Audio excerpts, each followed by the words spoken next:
we will be continuing chapter number 13 of science for standard 8 student. The name of the chapter is sound.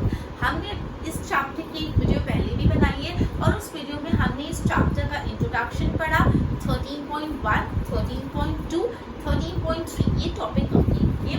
That sound needs a medium to travel, sound propagate कैसे होती है, how do human में जो voice box होता है उन सब बारे में हमने पढ़ा. Right, now our topic is that 13.4 we hear sound through our ears. क्या ये बहुत obvious sound नहीं कर रहा? Obviously we hear sound through our ears. हम आवाज साउंड कहाँ से सुनते? through our ears. तो इस चीज को और elaborate करते इसके बारे में और समझते हैं. राइट, चलो. The shape of the outer part of the ear is like a funnel. funnel मतलब क्या होता है? छन्नी. आपने पानी छानने का फनल देखा होगा जो ऐसे ही थोड़ा ब्रॉडन होता है और फिर ऐसे आके पतला हो जाता है, जिसमें आप पानी या कुछ भी डालते हैं और वो छन के नीचे जाता है, उसको बोलते हैं फनल. तो बेसिकली अपना जो outer part of the ear है उसका shape is like funnel, broaden and then like this. ठीक है, तो अगर आपसे पूछे the shape of the outer part of the ear is like dash, तो आप लिखोगे फनल. अपना जो outer part of the ear है वो एक फनल जैसा दिखता है. जैसे साउंड एंटर करती है, it travel through a candle at the end of which a thin membrane is stretched tightly and this is called eardrum. Okay, तो जैसे अपने कानों में कोई साउंड जाती है तो वो एक पतली सी कैनल मतलब एक ट्यूब बोल सकते हो, एक ट्यूब के थ्रू ट्रैवल करती है और उस ट्यूब के एंड में एक मेम्ब्रेन है जिसको बोलते हैं ईयरड्रम. ठीक है, it perform an important function. Obviously जो ईयरड्रम, ओके, तो ये जो ईयरड्रम है बहुत इंपॉर्टेंट रोल प्ले करता है. क्या रोल प्ले करता है? It performs an important function. To understand what the eardrum does, let us build a tin can model of a eardrum. तो बेसिकली eardrum क्यों इतना important है वो समझने के लिए हम एक एक्टिविटी परफॉर्म करेंगे. But before starting our activity हमने अभी जो पढ़ा मैं उसको एक सम अप कर लेती हूँ. सबसे पहले मैंने ये बात बताई कि जो अपना ईयर का आउटर स्ट्रक्चर है, जो अपने ईयर का आउटर स्ट्रक्चर है, it is shape like a funnel. Outer structure of the ear एक फिनल शेप का होता है. तो MCQ 1 mark filling the blanks any भी अगर आपसे पूछे कि अपने ईयर का आउटर स्ट्रक्चर कैसा है तो the answer would be funnel. First thing is very much clear to you. Second thing आप ये ध्यान रखना, बेसिकली फनल से जैसे साउंड एंटर करता है, साउंड एंटर करते करते वो एक कैनल से ट्रैवल करता है. कैनल मतलब एक ट्यूब इमेजिन कर सकते हो और एक कैनल के अंत में, कैनल के एंड में एक मेम्ब्रेन होता है जो होता है ईयर ड्रम. अब ये जो eardrum है, it is very important. But how to understand the importance of eardrum? हमें एक्टिविटी परफॉर्म करने वाला है. Activity number 13.10. तो let us begin this activity. Take a tin can, एक tin can low, cut its end. Can लेना है, उसके दोनों ऊपर और नीचे वाले एंड्स को काट लो. Stretch a piece of rubber balloon. Okay.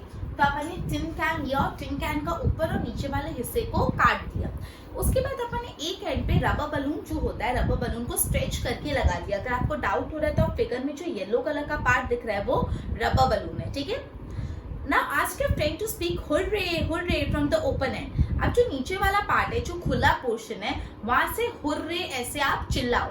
ठीक है, Observe what happened to the grains. Oops, I'm sorry, no point भूल गई कि आपको grains लिखने हैं.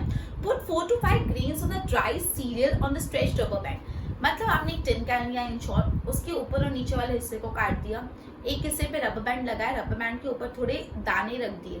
ठीक है, ग्रेन्स रख दिए और नीचे से आपने हुर्रे से शाउट किया. तो व्हाट विल हैपन, आप ऑब्जर्व करेंगे कि ग्रेन्स ऊपर नीचे जंप करने लगे. मतलब जैसे आपने नीचे से हुर्रे चिल्लाया तो अपनी वॉइस ट्रैवल की, वो जो ईयर ड्रम मतलब बेसिकली जो आपने स्ट्रेच रबर बैंड लगाया है उसके ऊपर जो ग्रेन्स थे वो ऊपर नीचे होने लगे. ठीक है, क्यों हुआ, कैसे हुआ, समझते आगे. The eardrum is like the stretched rubber sheet. ये जो भी आपने एग्जाम्पल में जो रबर की शीट देखी ना, जो लंबी सी स्ट्रेच की हुई है, जो खींची हुई है, वो स्ट्रेच रबर शीट का काम प्ले करता है eardrum. ठीक है, sound vibration make the eardrum vibrate. जैसे साउंड अपना गया, हुर्रे आपने चिल्लाया तो अपने साउंड की वाइब्रेशन से रबर बैंड भी वाइब्रेट होने लगा. तो उसी तरह साउंड की वाइब्रेशन से eardrum भी वाइब्रेट होता है. eardrum sends vibration to the inner ear. Eardrum अपने अंदरूनी कान को वाइब्रेशन भेजता है और वहां से सिग्नल जाता है ब्रेन से और इस तरह हम सुन पाते हैं. क्लियर? सो बेसिकली ये कॉन्सेप्ट कैसा था कि साउंड एंटर हुआ, कैनल के थ्रू ईयरड्रम के एंड में पहुंचा, ईयर ड्रम में क्या हुआ, ईयर ड्रम में हुआ वाइब्रेशन, और ये वाइब्रेशन से ये वाइब्रेशन गए अपने इनर ईयर में। ओके, इनर ईयर में वाइब्रेशन, वहां से जो वाइब्रेशन है आप सिग्नल बोल सकते हो, वहां से सिग्नल जाता है ब्रेन के पास, और इस तरह हम सुन पाते हैं। मतलब अगर मैं आपको अभी कुछ बात बोल रही हूँ, आप जो मेरी आवाज सुन रहे हो वो आपके ईयर में गई, कैनल में गई, ईयर ड्रम्स वाइब्रेट हुए, उन्होंने इनर ईयर को मैसेज भेजा, इनर ईयर ने ब्रेन को मैसेज भेजा, और आप सुन पा रहे हो। तो आप समझ रहे हो कि आप जो आवाज मेरी सुन रहे हो उसका प्रोसेस क्या है। सबसे पहले फाइनल शेप ईयर में गया, ईयर ड्रम वाइब्रेट हुए, वो वाइब्रेशन गए इनर ईयर में, और इनर ईयर से सिग्नल गया ब्रेन के पास, और तब आप ये आवाज मेरी सुन पा रहे हो। Is the concept very much clear to you? Okay, आगे बढ़ते हैं। We must never put a sharp pointed or hard hitting thing into a ear. It can damage the eardrum. The damaged eardrum can impair hearing. आपने बचपन में या अभी भी सुना होगा, कभी भी कोई तीखी और नुकीली चीज कान में मत डालो। क्यों? बिकॉज जब आप कोई नुकीली चीज कान में डालते हो तो आपका ईयर ड्रम डैमेज हो सकता है, और अगर आपका ईयर ड्रम डैमेज हो गया तो आपकी हियरिंग इम्पेयर हो जाएगी, मतलब आपको सुनने में तकलीफ होगी। Is it clear to you? तो 13.4 जो टॉपिक था कि हियर थ्रू आवर ईयर्स, ये टॉपिक हम ना कंप्लीट हो गया है। हम 13.5 स्टार्ट करते हैं, लेकिन ये टॉपिक एंड करने से पहले मैं आपको इस चीज का, इस टॉपिक का एक और बार रिकैप्शन दे देती हूँ, रिकैपिटुलेट अपन कर लेते हैं। तो सबसे पहले आपको ये तो पता है कि हम ईयर से सुनते हैं, ये सबको पता होता है, बचपन से हमको सुनाते थे we hear through our ears. But इस चीज की टेक्निकलिटीज में जो आते हैं, आवाज आई, अपना जो outer ear is like year spinal shape, outer ear से आवाज गई, कैनल के थ्रू आवाज गई, और वो पहुंची लास्ट में कैनल के अंत में एक मेम्ब्रेन से जो ईयर ड्रम है। ईयर ड्रम वाइब्रेट हुआ, उसने वो वाइब्रेशन इनर ईयर में भेजे, और इनर ईयर से वाइब्रेशन गए ब्रेन में, और इस तरह से आपने साउंड को सुना। क्लियर? तो ये हमने पूरा कॉन्सेप्ट पढ़ा अबाउट कैसे हमारा कान एक्चुअली आवाजें सुनता है, राइट? ओके, नेक्स्ट अपना टॉपिक है एम्पलीट्यूड। 13.5 टॉपिक अब हम स्टार्ट करने वाले। 13.4 हमने कंप्लीट कर चुके हैं। हम अपने प्रीवियस वीडियो में इंट्रोडक्शन 13.1, 13.2, 13.3 कर चुके थे। 13.4 अभी एंड कर रहे हैं। अब 13.5 amplitude, time period and frequency of vibration। Vibration का एम्पलीट्यूड, वाइब्रेशन का टाइम पीरियड और वाइब्रेशन की फ्रीक्वेंसी। चलो पढ़ते हैं इसके बारे में। Okay, please pay attention over here, पूरा ध्यान यहाँ पे। We have learned that to and fro motion of an object is known as vibration। Video number 1 में हमने वाइब्रेशन की डेफिनेशन पढ़ी थी। जो to and fro and back and forth movement होता है उसको वाइब्रेशन बोलते हैं। My hand is vibrating, आगे पीछे हो रहा है, this is vibration। To and fro and back and forth movement, right? This motion, ये जो मोशन होता है ना टू एंड फ्रो जाने का, उसको ऑसिलेटरी मोशन बोलते हैं, ठीक है? जो टू एंड फ्रो मोशन होता है ऑफ ऑब्जेक्ट, उसको ऑसिलेटरी मोशन बोलते हैं। तो सबसे पहली चीज अभी हमने यहाँ पे ये क्लियर की। सबसे फर्स्ट थिंग जो हमने पढ़ी, जो टू एंड फ्रो मोशन होता है of an object, to and fro motion of the object को कौन सा मोशन बोला जाता है? Oscillatory motion. तो अगर आपसे वन मार्क में पूछे what is define oscillatory motion, तो you will write to and fro. For me, to and fro motion of an object is known as oscillatory motion, ठीक है? आगे बढ़ते हैं। You heard that in earlier class about the oscillatory motion time period. The number of oscillation per second is called frequency of an oscillation। एक second में जितने oscillation हो रहे हैं उसको बोला जाता है ऑसिलेशन की फ्रीक्वेंसी। फ्रीक्वेंसी मतलब क्या होता है? आप कितनी फ्रीक्वेंटली ये चीज करते हो। फ्रीक्वेंटली मतलब नंबर ऑफ टाइम्स, ठीक है? तो basically frequency of oscillation, number of oscillation पर सेकेंड। एक सेकेंड में जितना बैक एंड फोर्थ मूवमेंट हुआ, जितने ऑसिलेशन हुए, उसको बोलते हैं हम लोग फ्रीक्वेंसी ऑफ ऑसिलेशन। तो इससे हम दूसरी बात पे आते हैं कि फ्रीक्वेंसी ऑफ ऑसिलेशन किसको बोलते हैं? Frequency of oscillation. So frequency of oscillation होता है नंबर ऑफ ऑसिलेशंस पर second. Frequency of oscillation means number of oscillation per second। आगे बढ़ते हैं। अब ये जो फ्रीक्वेंसी ऑफ ऑसिलेशन होता है, it is express in hertz, HERTZ hertz, और इसका सिंबल है HZ।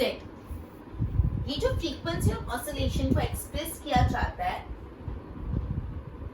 इन HERTZ हर्ट्ज, और इसका सिंबल अगर आपको जानना है तो H capital Z small. You can write it like this, wrong हो जाएगा either, okay, so this is the way to write it, H capital Z small HZ। अब frequency of 1 Hz is 1 oscillation per second। अगर मैं बोल रही हूँ frequency 1 Hz है, अगर मैं आपको बोल रही हूँ किसी ऑब्जेक्ट की या किसी की फ्रीक्वेंसी ऑफ ऑसिलेशन 1 हर्ट्ज है, मतलब उसने 1 सेकेंड में खाली एक ऑसिलेशन किया है। और अगर मैं बोल रही हूँ कि 1 सेकेंड में 20 टाइम ऑसिलेशन हुआ है, तो उसकी फ्रीक्वेंसी कितनी होगी 20 हर्ट्ज, मतलब जितनी टाइम ऑसिलेशन हुआ उतनी उसकी फ्रीक्वेंसी। क्लियर है ना? अच्छा, you can recognize many familiar sound without seeing the object producing them। okay, तो काफी बार ऐसा होता है आपको कोई आवाज आती है और आप गेस करते हो ये आवाज इस चीज की है ना, आप देखते नहीं हो कि आवाज कहाँ से आ रही है, स्टिल आप रिकॉग्नाइज कर पाते हो कि आवाज कहाँ से आ रही हो। How it is possible? These sound must be different to enable you to recognize। Have you ever thought what factors make them different? Amplitude and frequency are two important property of any sound। कोई भी type की sound हो, be it a tap tap like this, be it my voice, be it जो चिड़िया की आवाज आती है, be it जो आपके घर में मिक्सर ग्राइंडर चल रहा है, be it टीवी की आवाज, be it anything। Her voice की, हर साउंड की दो बहुत इंपॉर्टेंट प्रॉपर्टीज होती है, एक है एम्पलीट्यूड और दूसरा होता है frequency. So from this one more answer that we have got is which are the two important properties of any sound. तो अगर आपसे पूछे two important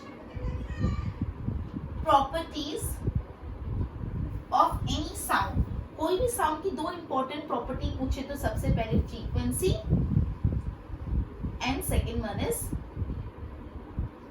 amplitude। is it very clear to you? आगे बढ़ते हैं। Can we differentiate sound on the basis of amplitude and frequency? okay, next is loudness and pitch पे जाते हैं। उसके लिए आपको activity 13.11 परफॉर्म करना पड़ेगा। so are you guys ready with it? just give me a second।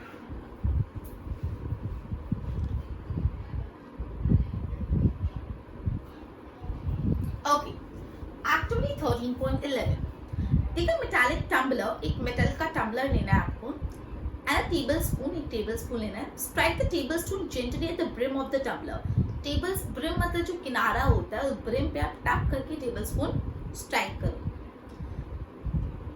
Here the sound, now bring the spoon on the tumbler and hear the sound produce again. Is the sound louder when the tumbler is struck harder? अगर आप जोर से मारो तो क्या आवाज ज्यादा आ रही है? आपको फिर क्या करना है, थर्माकोल का बॉल लटका देना है और धीरे धीरे रिम को वाइब्रेट करवाना है, टच करना है। फिर देखो कैसी आवाज आ रही है। Now strike the tumbler gently and then with some force. ठीक है, तो आपको अलग अलग चीजें ट्राई करनी है। Loudness of a sound is proportional to the squares of the amplitude of vibration producing the sound. Loudness is equal to square of amplitude. जब आप एम्पलीट्यूड का स्क्वायर करोगे तो आपको लाउडनेस मिलेगा। ठीक है, मैं आगे लिख देती हूँ, बट बिफोर दैट मैं एक रिवाइज करके ये कंटेंट ड्रॉप कर लेती हूँ। ठीक है, हम टॉपिक पे है 13.5 amplitude, time period and frequency. सबसे पहले मैंने आपको बताया कि जो टू एंड फ्रो मोशन होता है ऑफ एन ऑब्जेक्ट, उसको हम लोग बोलते हैं ऑसिलेटरी मोशन। सबसे पहली चीज हमने ये पढ़ी, जो भी ऑब्जेक्ट का टू एंड फ्रो मोशन होता है वो होता है oscillatory motion. First thing is very clear to you. Second चीज हमने पढ़ा फ्रीक्वेंसी ऑफ ऑसिलेशन क्या होता है। फ्रीक्वेंसी ऑफ ऑसिलेशन होता है नंबर ऑफ ऑसिलेशन पर सेकंड, एक सेकंड में कितनी बार ऑसिलेशन हुआ। अगर मैं बोल रही हूँ ओके, फ्रीक्वेंसी ऑफ ऑसिलेशन जो होता है उसका जो उसको बोला जाता है हर्ट्ज और उसको लिखा जाता है HZ। और कोई भी साउंड की दो बहुत इंपॉर्टेंट प्रॉपर्टी होती है, उसकी फ्रीक्वेंसी और उसका एम्पलीट्यूड। राइट, आगे बढ़ते हैं। मैं एक चीज रख कर रही हूँ, 13.5 भी कंटिन्यू हो रहा है।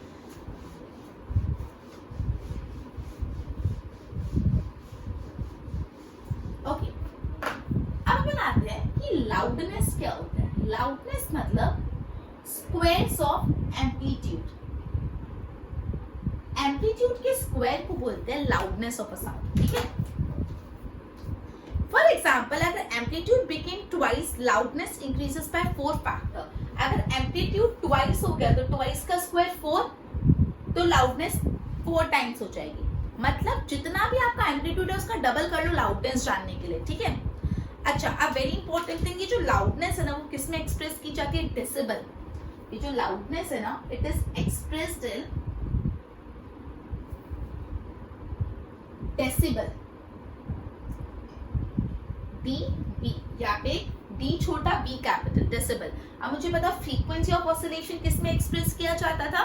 फ्रीक्वेंसी ऑफ ऑसिलेशन एक्सप्रेस किया जाता था हर्ट्ज में, लेकिन जो लाउडनेस है वो एक्सप्रेस की जाती है डेसिबल में, that is dB, right? DB, D capital and sorry D small and B capital.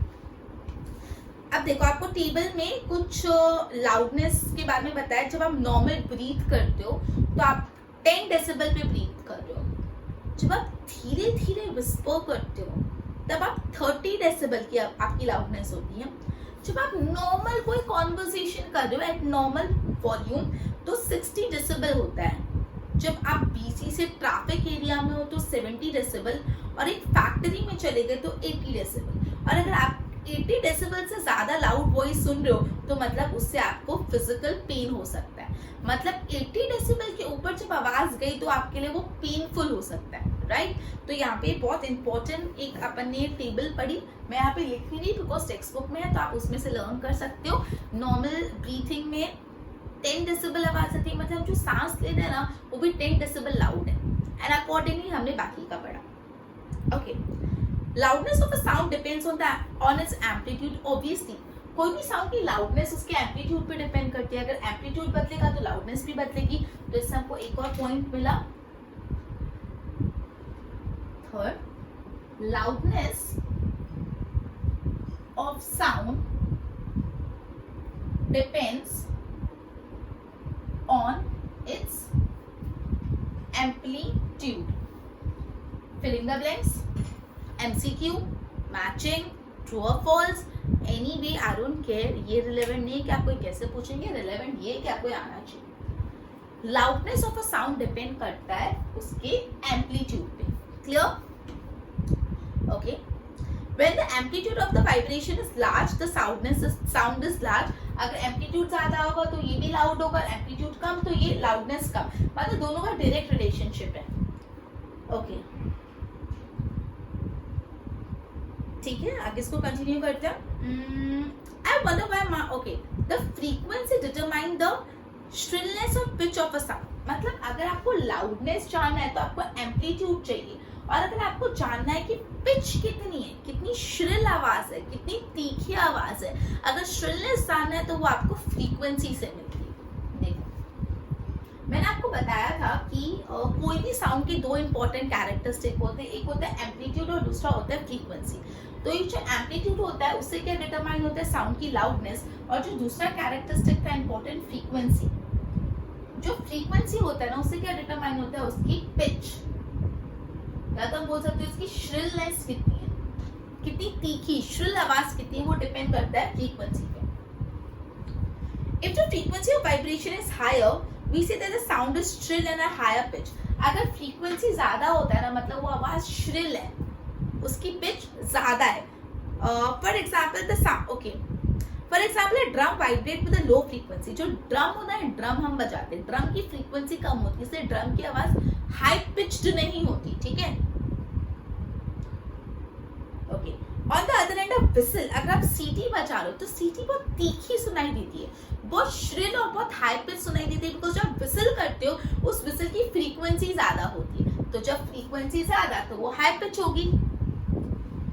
Okay, bird होता है वो भी हाई पिच साउंड करता है, लेकिन जो लायन होता है ना उसकी जो साउंड होती है वो लो पिच होती है।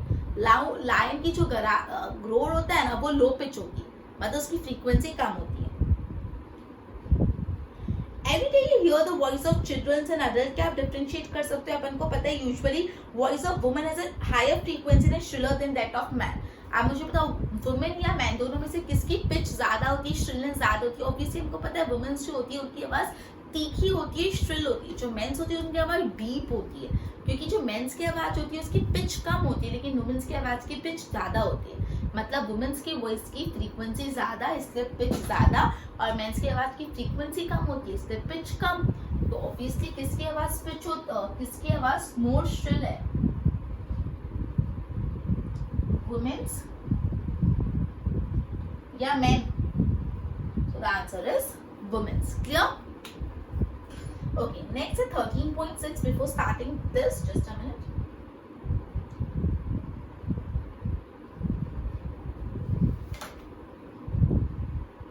Okay, चलो. Okay, तो 13.5 टॉपिक जो अपना था, it was all about amplitude, frequency, pitch. मैं रिवाइज करा दी थी, फिर मैं रब कर दूंगी. एम्पलीट्यूड पे लाउडनेस डिपेंड करता है, फ्रीक्वेंसी पे पिच डिपेंड करती है. एम्पलीट्यूड और लाउडनेस बहुत ही इंपॉर्टेंट कैरेक्टरिस्टिक है कोई भी साउंड के लिए, लेकिन ये याद रखना loudness is equal to amplitude square.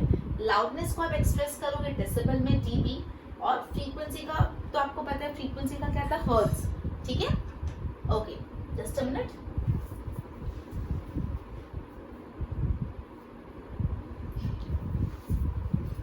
Okay,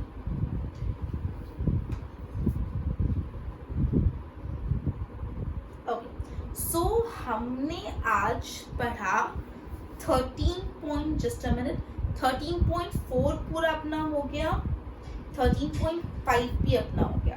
अब 13.6, 7 एंड 8 बाकी जो हम नेक्स्ट सेशन में लेंगे और ये चैप्टर को कंप्लीट कर लेंगे. आज हमने जो चैप्टर में कंटेंट पढ़ा उसके रिलेटेड मैं आपको सवाल पूछती हूँ, एंड आई होप आप लोगों को आंसर्स आए. नहीं है, you don't have to very much be worried about it. आप वापस वीडियो देखो, 2-3 बार वीडियो देखने से आपका क्लैरिटी अच्छा होगा. ओके, यूट्यूब पे आपको वीडियो अवेलेबल है, so it is obviously advantage for you. Let us start first question. Okay, sound travel down through a canal at the end of which is a thin membrane which is tightly stretched. What is that membrane called? Sound travel through the canal. At the end of the canal there is a thin stretched membrane. What is that membrane called? And your time ends in 3, 2, 1, and the answer is eardrum. Very good. Next, frequency is expressed in dash. Frequency is expressed in dash, and your time ends in 3, 2, 1, and the answer is hertz. Very good. Dash and dash are two important characteristics of any sound. Dash and dash are two important characteristics of any sound, and your time ends in 3, 2, 1, and the answer is amplitude and frequency. Well done.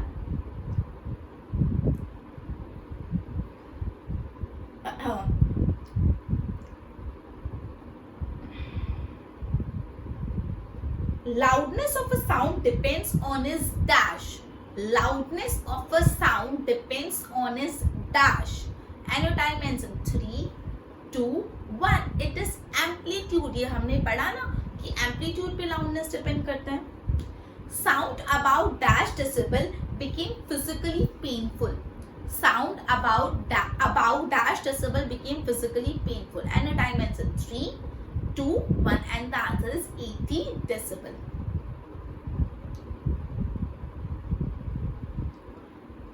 The frequency determines the dash of a sound.